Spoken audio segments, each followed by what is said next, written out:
सहनावतु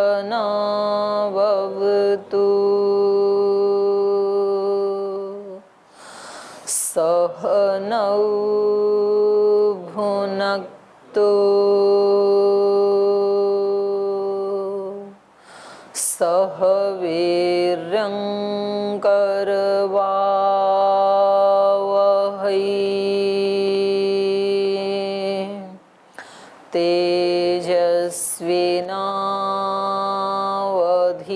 तेजस्विनावधीतमस्तु मा विद्विषावहै।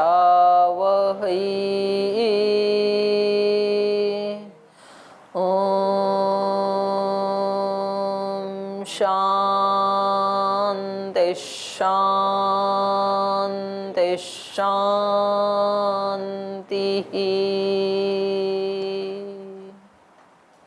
सूत्र पाठ। ओम दीदी। अथ तृतीयो विभूतिपादः देशबन्धश्चित्तस्य धारणा तत्र प्रत्यैकतानता ध्यानं तदेवार्थमात्रनिर्भासं स्वरूपशून्यमिव समाधिः त्रयमेकत्र संयमः तज्ज्ञातप्रज्ञलोकः तस्य भूमिषु विनियोगः त्रयमन्तरङ्गं पूर्वेभ्यः तदपि बहिरङ्गं निर्वीर्यस्य व्युत्थान निरोध संस्कारयोरभिभव प्रादुर्भावो निरोध क्षणचित्तान्वयो निरोध परिणामः तस्य प्रशान्तवाहिता संस्कारात् सर्वार्थतैकाग्रतयोः क्षयोदयौ चित्तस्य समाधि परिणामः ततः पुनः शान्तोदितौ तुल्यप्रत्ययौ चित्तस्य एकाग्रता परिणामः एतेन भूतेन्द्रियेषु धर्मलक्षणावस्था परिणामः व्याख्यातः शान्तोदिता व्यपदेश धर्मानुपातिधर्मी प्रमाण्यत्वं परिणामान्यत्वे हेतुः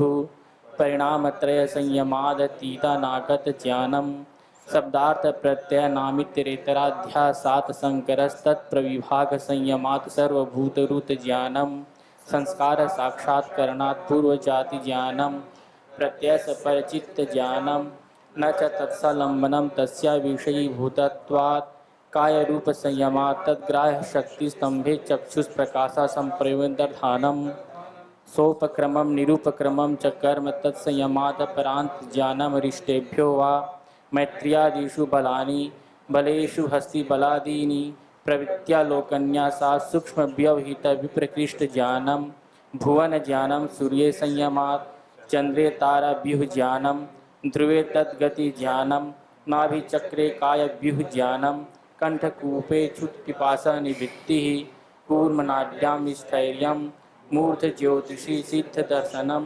प्रातिभाद्वा सर्वं हिते चित्संवित् सत्पुरुषयोरत्यन्ता संकीर्णयोः प्रत्ययविशेषो भोगः परार्थत्वात् स्वार्थसंयमात् पुरुषज्ञानं ततः पार्थिवश्रावणवेदनादर्शास्वादवार्ता जायन्ते ते समाधाभूपसर्गा व्युत्थाने सिद्धयः बन्धकारणशैथिल्यात् प्रचारसंवेदनाच्च चित्तस्य पराशरीरावेशः उदानजयाज्जलपङ्ककण्टकादिस्वसङ्ग उत्क्रान्तिश्च समानजयाज्ज्वलनं श्रोत्राकाशयोः सम्बन्धसंयमात् दिव्यं श्रोत्रं कायाकाशयोः सम्बन्धसंयमात् लघुतुलसमापत्तिश्च काशगमनं बहिर्कल्पिता वृत्तिर्महाविदेहा ततः प्रकाशवर्णक्षयः स्थूलस्वरूपा सूक्ष्मान्वयार्थवत्त्वसंयमादभूतजयः ततोऽणिमादि प्रादुर्भावः कायसम्पत्तद्धर्मानभिघातश्च रूपलावण्यबलवज्रसहनत्वानि कायसम्पत्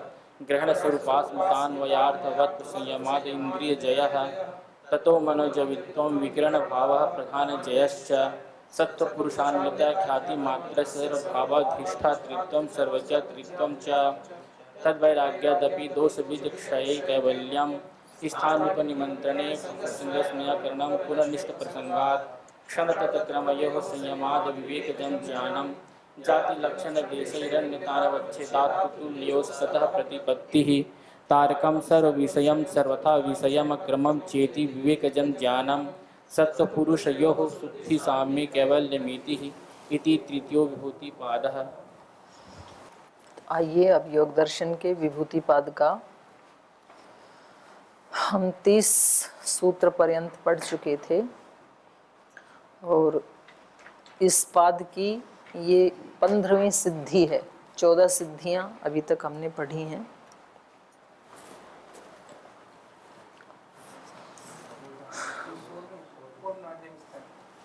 सोलहवीं कैसे हुई? ये 15वीं है ना?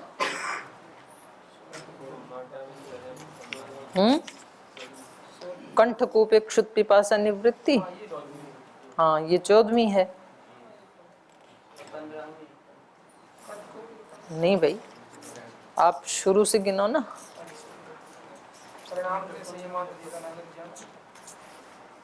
हम्म हम्म हम्म हम्म नहीं नहीं, ये सिद्धि थोड़ी है, ये सिद्धि थोड़ी है। 5वीं तो फिर ये है ना, काय रूप संयमात।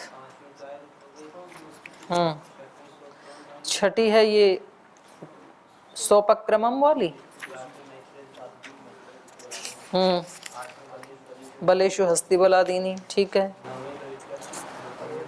प्रत्यालोक न्यासात 10वीं भुवन ज्ञानम सूर्य संयमात, ओके।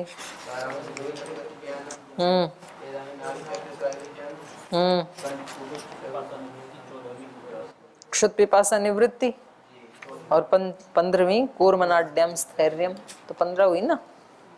तो ये 15वीं है। अच्छा ये पढ़ लिया हमने, है ना? हाँ 15 हमने पढ़ ली। कूर्मनाड्यम स्थैर्यम यहाँ तक हमने पढ़ लिया। और आज हम पढ़ेंगे 16वीं। तो ये आप अपने सूत्रों के साथ पेंसिल से मेंशन भी कर सकते हैं ताकि आपको याद रहे, है ना?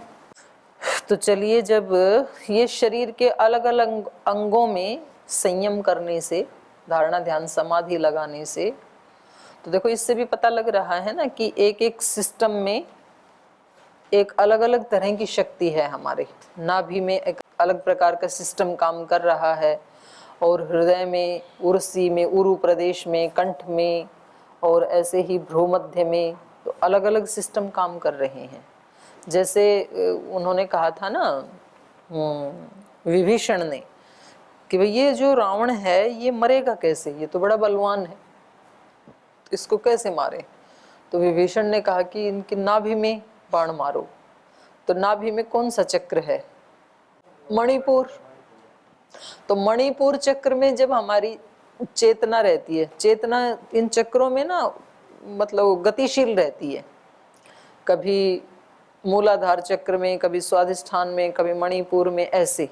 तो ध्यान के समय कभी आज्ञा चक्र में या सहस्रार में, तो ये घूमती रहती है ऊपर नीचे, प्रयास पूर्वक उसको ऊपर रखना होता है। तो नाभि चक्र में जब चेतना रहती है उस समय व्यक्ति को क्रोध आता है। अहंकार और क्रोध ये बहुत ज्यादा विकसित होते हैं जब चेतना नाभि चक्र पे रहती है। तो उन्होंने ये बताया कि इसकी नाभि में बाण मारो। तो नाभि में बाण मारोगे ना तो इसका क्रोध और अहंकार बहुत जागृत हो जाएगा, और जिस व्यक्ति का क्रोध और अहंकार जागृत हो गया तो फिर दूसरे को कुछ नहीं करना, वो अपने आप मर जाएगा फिर। तो उसको, रावण को श्री राम ने क्या मारा? उसके अहम ने और उसके क्रोध ने मार दिया। बहुत ज्यादा वो उत्तेजित हो गया ना, बहुत ज्यादा क्रोधित हो गया। तो सबसे बड़ी हानि व्यक्ति की क्रोध के समय होती है, और सबसे ज्यादा हीलिंग व्यक्ति की शांत चित्त में होती है। या तो सुषुप्ति में जाए, गाढ़ निद्रा में, या तो फिर वो ध्यान में जाए। तो इसलिए जो ध्यान के अभ्यासी हैं वो बताते हैं, श्रद्धेय स्वामी, अपने पूज्य स्वामी क्या नाम है, ब्रह्मदेव जी जो हैं कर्नाटक वाले, वो बताते थे कि 1 घंटे का ध्यान और 6 घंटे की नींद या 1 किलो घी खाना बराबर है एनर्जी की दृष्टि से। 1 किलो घी खाने से जो एनर्जी आएगी, 6 घंटे सोने से जो एनर्जी आएगी, 1 घंटा ध्यान करने से वो एनर्जी मिल जाएगी आपको, और वो इन तीनों में सबसे श्रेष्ठ कोटि की होगी। तो हम किस समय, हमारी ऊर्जा कौन से चक्र पे रहती है, वो हमारी ताकत या कमजोरी होती है। तो ये जो प्रसंग चल रहा है, ये अलग अलग अंगों में संयम करते समय कौन कौन सी ऊर्जा को हमें जागृत करना है, तो ये भी एक बहुत बड़ा विज्ञान बता रहे हैं ये। तो आज हम इसमें मूर्धा में ध्यान करना, जिसको थर्ड आई भी कहते हैं, और ये हमने देखा कि बहुत अल्प प्रयास से, अल्प प्रयास मतलब ऋषियों की दृष्टि से अल्प प्रयास कह रही हूँ, मनुष्य की दृष्टि से तो प्रयास करना ही होता है। तो जो 7-8 दिन की ट्रेनिंग है उससे भी, जैसे कुछ बच्चों की भी वो थर्ड आई जागृत हो जाती है, तो आंख पे पट्टी बांध के भी वो पढ़ लेते हैं या दीवार के उस पार का बता देते हैं। तो अपने यहाँ भी आए थे ना वो ट्रेनर, उस समय थे ना आप, आचार्य सत्यजीत जी जब थे, तो वो छोटा सा बच्चा ही गुड़िया बता देती थी सब, और भी कई जगह देखा है। तो ये उसकी वो थर्ड आई जो है ना वो एक्टिव हो गई, तो वो ही ये हमें सिखा रहे हैं। तो ये बता रहे हैं मूर्ध ज्योतिषी सिद्ध दर्शनम, मूर्धा में स्थित जो ज्योति है, जिसको तीसरी आंख भी कहते हैं, वहां संयम करने से, उसको एक्टिवेट करने से, उसको जागृत करने से सिद्धों के दर्शन होते हैं। क्योंकि सिद्धों का दर्शन इसलिए कहा कि सामान्य दर्शन तो योगी करना ही नहीं चाहेगा। योग में जब आगे बढ़ता है तो वो यही देखता है कि मेरे से पहले किस किस ने इस फील्ड में सिद्धियां प्राप्त की। तो वो जो सिद्ध पुरुष होते हैं वो किसी का कोई आदर्श होता है, किसी का कोई आदर्श होता है, और यदि उसका दर्शन हो जाए, उसको साक्षात दिख जाए वो, तो फिर उस व्यक्ति को बल मिलता है साधना करने में। अब मानो किसी का आदर्श हनुमान जी हैं या कृष्ण है या राम है या और कोई ऋषि है, महर्षि पतंजलि जी हैं, और उसका साक्षात्कार हो जाए उसको, तो फिर वो व्यक्ति संसार की तरफ तो मुंह कर नहीं सकता है, फिर तो वो इसी फील्ड में आगे बढ़ेगा ना। तो ये फिर होता है जब ये जो दर्शन होगा ये केवल एक ही स्थान में हो सकता है, और आगे आने वाले समय में और आज के समय में भी इसकी बहुत आवश्यकता है, क्योंकि बौद्धिक विकास काफी हुआ है। ये इसको साइंटिस्ट भी आज मान रहे हैं, नकार नहीं सकते हैं। जैसे पुराने समय में बच्चों का जो बौद्धिक स्तर था और आज जो बौद्धिक स्तर है या उनकी जो तर्क शक्ति है उसमें बहुत ज्यादा वृद्धि हुई है। बच्चे आजकल, छोटे छोटे बच्चे बहुत तर्कशील हैं, उनकी बहुत बुद्धि का विकास हुआ है, लेकिन उनकी इमोशनल और स्पिरिचुअल पावर का ह्रास भी हुआ है। बच्चे थोड़ी थोड़ी सी चीजों से हर्ट भी हो जाते हैं, पहले नहीं होते थे। थोड़ी थोड़ी प्रतिकूलताएं उनको बहुत ज्यादा कष्ट भी देती हैं, जबकि पहले इतनी नहीं देती थी। तो वो उसको कैसे बढ़ाना है, अब उसकी ज्यादा आवश्यकता है आने वाले समय में।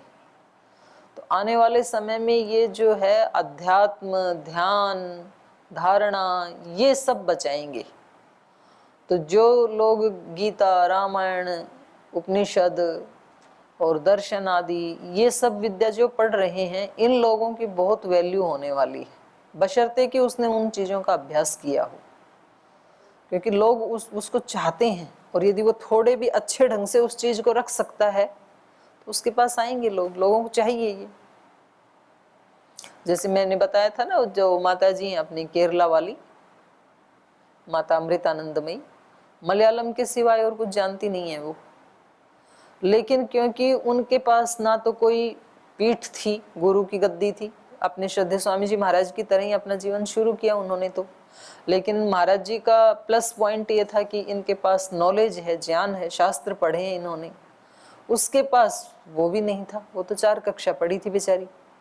लेकिन अंदर वाला जो आत्मान्वेषण है या अंदर की जो ज्ञान है, उसके लिए बाहर के शब्दों की ज्यादा आवश्यकता नहीं है। बाहर के शब्द तो दूसरों को हम अच्छे से शिष्ट शब्दों में, बेहतर शब्दों में बता सकें, या अपने शास्त्रों को पढ़ सकें, पढ़ा सकें, संस्कृत ज्ञान हो तो उतना है ना उसका तो प्रयोजन। उसके बाद तो ध्यान में तो बुद्धि का काम है नहीं। तो उन्होंने अपने अनुभौतिक ज्ञान से जो प्राप्त किया, तो अब उनके पास विदेशी लोग बहुत ज्यादा आते हैं। हर समय उनका आश्रम विदेशियों से भरा हुआ होता है। अब वो मलयालम नहीं जानते, वो अंग्रेजी नहीं जानती हैं, और फिर भी आते हैं। और कई लोग तो आके बस गए हैं वहाँ पर ही, परिवार सहित। मतलब वो जैसे 12 महीने में कम से कम 9-10 महीना विदेशों में ही रहती हैं और कम से कम 100 देशों में उनकी शाखाएं हो गई। भारत में प्रचार कम है और विदेशों में प्रचार बहुत ज़्यादा है, और उन्होंने ही ज़्यादा डोनेशन दिया है, भारत वालों ने ज़्यादा नहीं दिया। कुछ हैं भारत में, अभी धीरे धीरे उनका दिल्ली में भी आश्रम हो गया, अन्य कुछ स्थानों पे हो गया। अभी हरिद्वार में भी उन्होंने भूमि पूजन किया था 2 साल पहले, इधर भी शायद बना रहे हैं। तो मैं ये कहना चाह रही हूँ कि जब वो जैसे भजन करती हैं, ध्यान करती हैं, उस अवस्था को प्राप्त करती हैं, तो उनके सानिध्य में बैठने मात्र से ही लोगों को शांति मिलती है, इसलिए लोग आते हैं। और विदेशियों को वो ही चाहिए, पैसे की तो कमी है नहीं उनके पास, तो वो तो अनभिव्यक्त दृष्टि से उनको शांति देती हैं।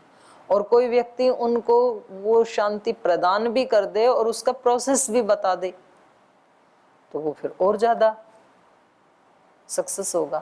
तो आने वाले समय में इस विद्या की सबसे ज्यादा जरूरत पड़ेगी, मैं कहना ये चाह रही हूँ। बाकी की विद्याएं पहले से ही बच्चे बहुत अच्छे से जानते हैं, पर अंदर की जो विद्या है उसकी बहुत आवश्यकता पड़ेगी। तो ये कह रहे हैं शिरः कपाले अंतश्छिद्रम प्रभास्वरम ज्योति ही। सिर का ये जो कपाल है, इसके अंदर कपाले अंतश्छिद्रम प्रभास्वरम ज्योति, एक बहुत ही प्रभा से युक्त, बहुत ही चमकीली एक ज्योति है, एक प्रकाश है, एक तेज है सिर के अंदर। और वो दिखता है भी, आंख आदि दबाते हैं तो इधर तो दिखता ही है। और आप आंख बंद करके थोड़ा सा यहाँ ऐसे ऐसे रगड़ेंगे ना माथे के ऊपर लगातार, या ऐसे ऐसे रगड़ेंगे सीधा सीधा, तो आपको ऐसे अभी 1 मिनट में ही स्पार्किंग सी फील होने लगती है। तो अभी नहीं होगी, जब थोड़ा इसको अंधेरा करोगे और फिर ऐसे से रगड़ोगे और मतलब उसमें थोड़ा सा अंतर्मुखी होगे तो तुरंत। हाँ, सब कुछ दिया इन्होंने, पर दुर्भाग्य ये है ना कि हम इसको जहां से उन्होंने बोला उसको प्रस्तुत नहीं कर पाए। अब यहाँ से थोड़ा बहुत उठा के छोटा मोटा टुकड़ा फिर वो सजा के देते हैं हमें, तो वो हमें बताते हैं कि भाई भावनाओं से कैसे रोग पैदा होते हैं, विचारों से कैसे होते हैं। रिसर्च के सब्जेक्ट, रिसर्च ही है ये, इन्होंने बहुत गहन रिसर्च करके ये जान दिया है हमें। नॉवल की तरह लिखे हुए थोड़ी हैं, एक एक चीज के लिए कितने कितने वर्षों तप किया है उन्होंने इसमें, तब तो ये दिया हमारे को, पर हम उसको प्रस्तुत नहीं कर पाए, है ना। शिरः कपाले अंतश्छिद्रम प्रभास्वरम ज्योति ही। महाराज जी ने तो केवल प्राणायाम को अभिव्यक्त किया है कि प्राणायाम से क्या क्या हो सकता है। तो प्राणायाम तो एक अंग है ना अष्टांग में से, 4 तो बिल्कुल ही अछूते पड़े हैं प्राणायाम से आगे वाले, धारणा ध्यान समाधि वाला। तो ऐसे ही उनके ऊपर भी रिसर्च हो, जैसे प्राणायाम पे इतनी रिसर्च हुई कि भाई कैसे रोग ठीक होते हैं, इससे होता क्या है ऐसा। और वो अभी हुआ भी नहीं, उसमें भी अभी बहुत करना शेष है प्राणायाम में। अभी तो ये है कि उससे होता है, कैसे होता है। आयुर्वेद की बल्कि ज्यादा रिसर्च हुई है हमारे यहाँ योग की अपेक्षा, तो योग की तो अभी और बहुत करनी शेष है। और उसके बाद फिर 4 अंग और हैं, ये तो चौथा ही अंग है प्राणायाम। तो ये इतना विशाल और विराट विद्या है कि इसमें तो मतलब हजार क्या कई हजार सन्यासी ब्रह्मचारी खप जाएं तो भी ये विद्या अभिव्यक्त ना हो सबके सामने, इतना बड़ा काम है ये तो। अभी समस्या ये इसमें जो 2-4 लगते हैं तो वो बेचारा पूरा जीवन लगाते हैं, फिर उनको लगता है काम तो काफी बच गया, दोबारा आना पड़ेगा। और सब इसमें एक साथ लगें ऐसी समझ सब में उत्पन्न हो नहीं पाती है, क्योंकि पढ़ने का उद्देश्य व्यक्ति वो समझता ही नहीं है जहाँ से महाराज जी पढ़ाना चाह रहे हैं। व्यक्ति तो ये सोचता है ना कि भाई हमें तो लगा दिया जबरदस्ती, तो चलो अब इसको जैसे तैसे करके बीए पूरी कर देते हैं, एमए पूरी कर देते हैं। वो जो बड़े वाला विजन है वो हर समय आंखों के सामने यदि रहे तो फिर बात बन सकती है।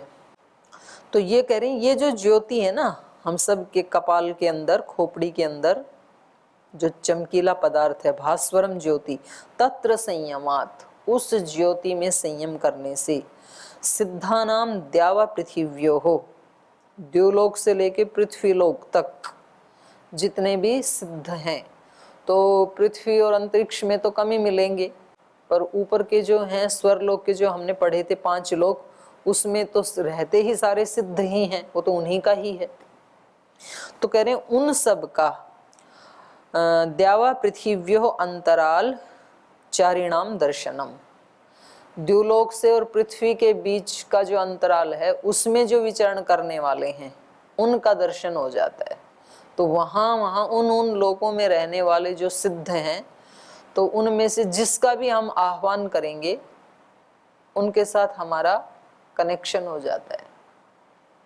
वो तो उसमें भी बताया ना, स्वाध्याय संयमात, स्वाध्याय संयमात सूत्र पूरा करो, इष्ट देवता संप्रयोग।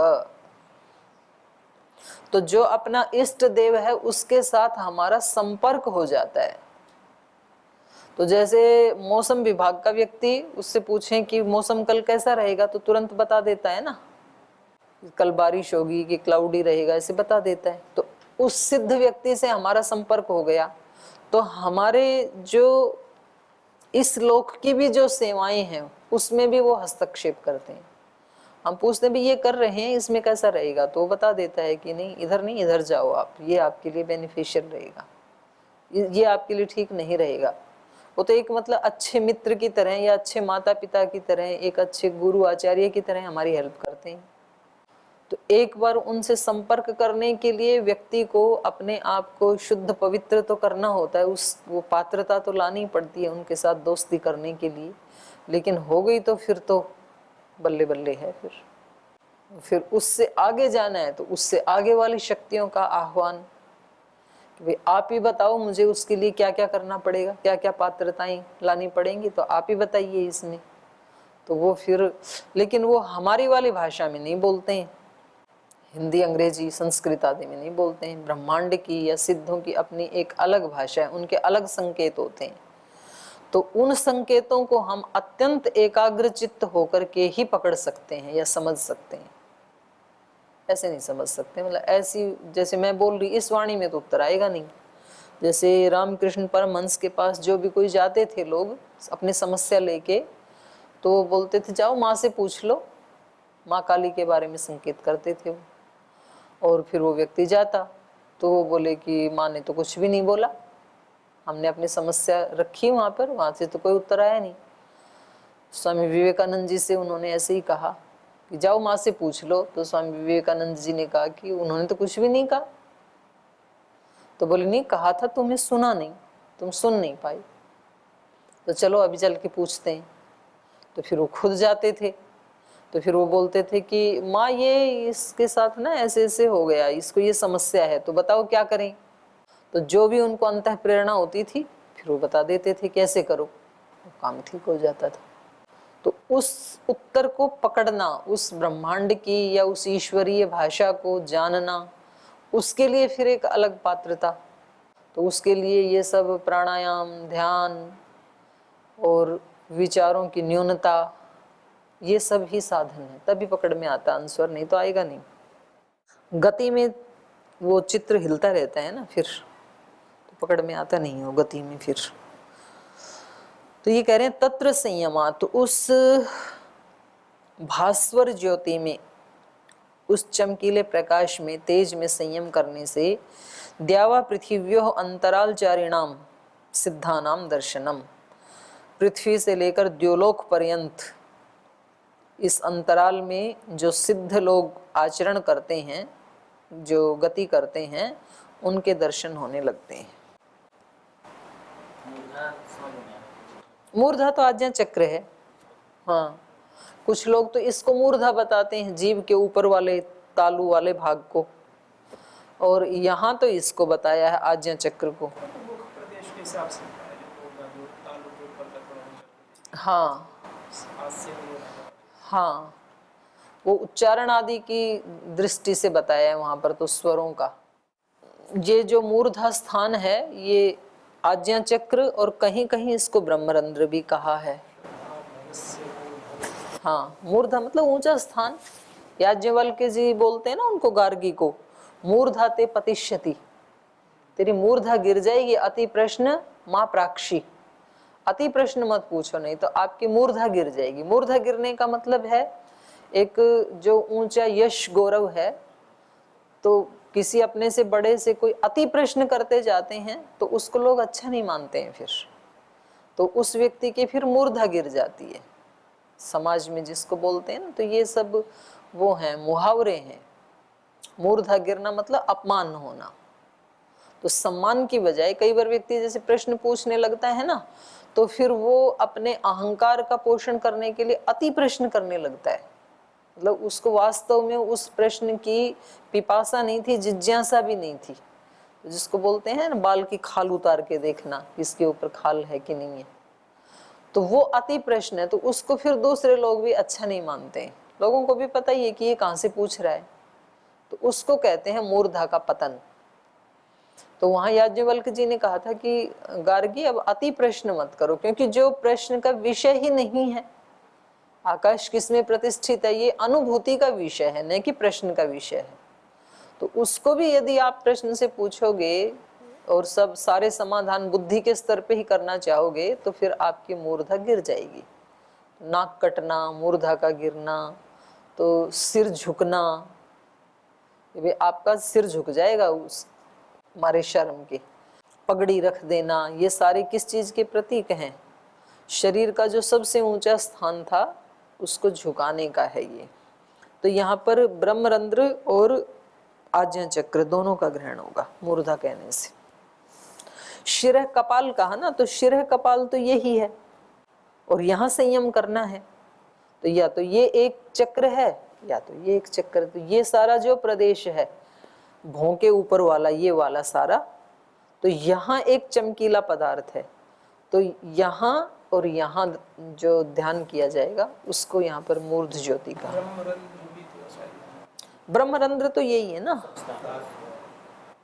सबसे ऊपर वाला स्थान, जो तालू सा जो बच्चे का ऐसे ऐसे होता रहता है, वो ही ब्रह्मरंध्र है। प्रातिभाद्वा सर्वम, ढूंढ रहे? हाँ, तो प्रातिभाद्वा सर्वम, प्रातिभ ज्ञान से तो सबका ही ज्ञान हो जाता है। ये तो अब तक इन्होंने बताए, एक एक स्थान पे संयम करने से एक एक कोई खास अनुभूति आपको होगी। और यदि आपको प्रातिभ ज्ञान उत्पन्न हो गया, जिसको ऊहा भी कहते हैं, मतलब विवेक ख्याति से जस्ट पहले वाला, जैसे एक तो सूर्योदय का प्रकाश है और एक सूर्योदय से पहले जो लालिमा होती है, तो उसको हम ना रात कह सकते हैं और दिन तो अभी इसलिए नहीं क्योंकि सूर्योदय नहीं हुआ है, पर चीजें तो दिखने लगती हैं ना। मतलब लगभग जो 6 सवा 6 का जो टाइम है वो। तो ऐसे ही यहाँ हमारी बुद्धि की दृष्टि से भी जो प्रातिभ ज्ञान है, माने एक असामान्य प्रतिभा जिसको कहते हैं, तो कुछ ऐसे लोग होते हैं ना कि भाई इस व्यक्ति के पास तो प्रातिभ ज्ञान, किसी भी विषय में उससे पूछें वो तुरंत उत्तर दे देता है, उसको चीजें दिखने लगती हैं ठीक ठीक। तो उससे तो सर्वम, सर्वम माने सब कुछ जान लिया जाता है प्रातिभ ज्ञान से। ये प्रातिभ ज्ञान क्या है, असामान्य प्रतिभा क्या है ये? तो कहा प्रातिभम नाम तारकम। प्रातिभ ज्ञान क्या है? तारक, तार देने वाला, अज्ञान के पार तार देने वाला, संसार के दुखों से उस पार तार देने वाला। प्रातिभम नाम तारकम तद विवेक जस्य ज्ञानस्य पूर्व रूपम। जो विवेक से उत्पन्न होने वाला ज्ञान है उससे जस्ट पहले वाला है ये। तो ये अच्छा उदाहरण है, सूर्योदय से पहले जो उषा काल होता है वैसा है ये। तो योगी के जीवन का उषा काल जैसे है, तो वो ही दे रहे हैं उदाहरण। यथोदये प्रभा भास्करस्य, जैसे भास्कर के उदय से पहले उसकी प्रभा आ जाती है, उसका प्रकाश, उसकी लालिमा आ जाती है, तो उससे चीजें दिखने लगती हैं।